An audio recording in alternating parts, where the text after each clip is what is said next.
Today, we're digging into a topic that's causing a ton of excitement and, a little bit of confusion. We're talking about the massive wave of artificial intelligence that's hitting the travel industry.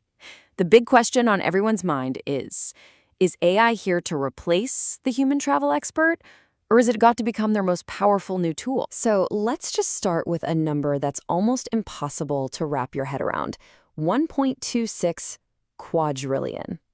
That is how many variables we're talking: flights, hotels, dates, your personal preferences, that Expedia's AI can sift through to give you just one single personalized trip option.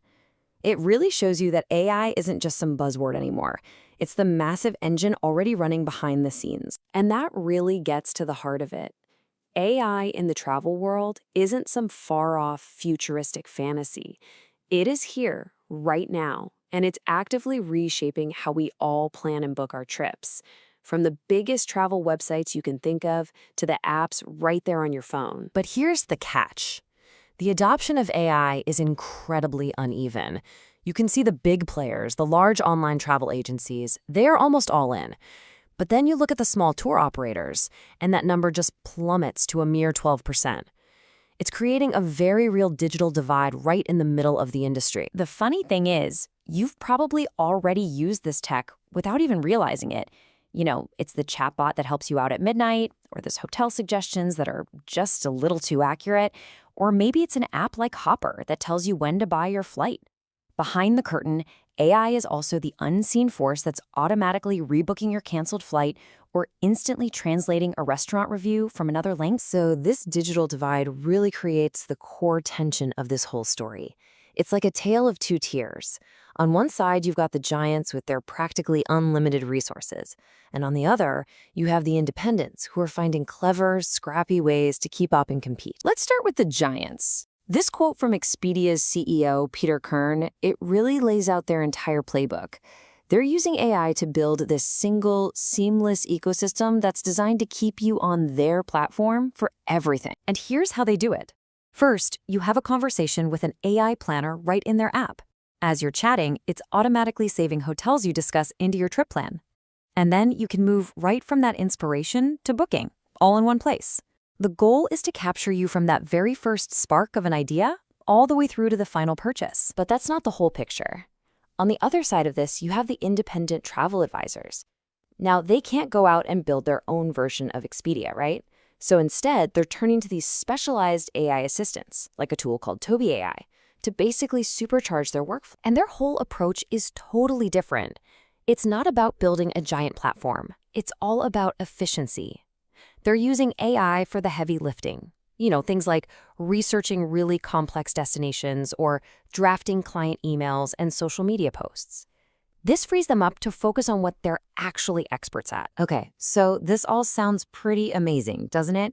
Which leads to the obvious question, why isn't everyone on board? If AI is this powerful, what's holding back universal adoption, especially for all those smaller businesses? Well, the biggest hurdle by a long shot is data security and privacy. And really, it's no surprise.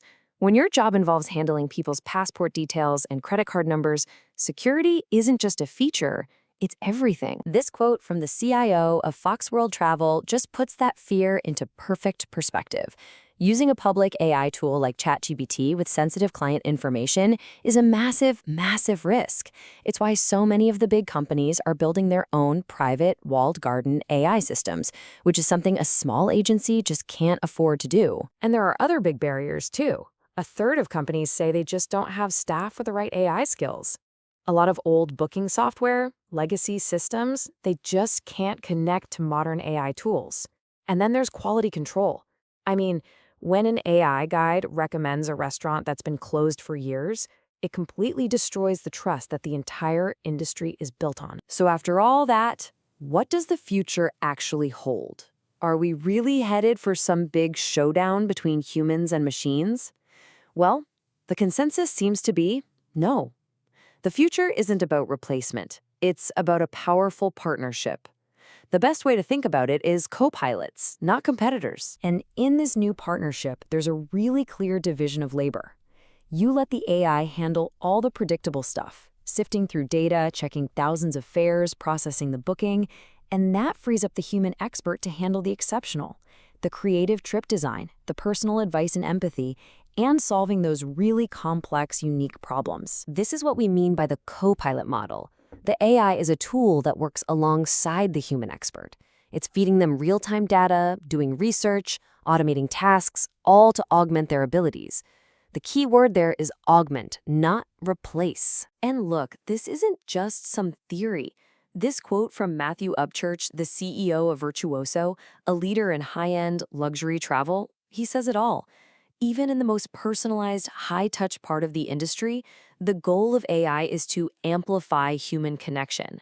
By getting rid of the boring, routine tasks, advisors can actually focus on what truly matters, understanding a traveler's dreams and their emotional needs. Which really leaves us with one final, big question to think about.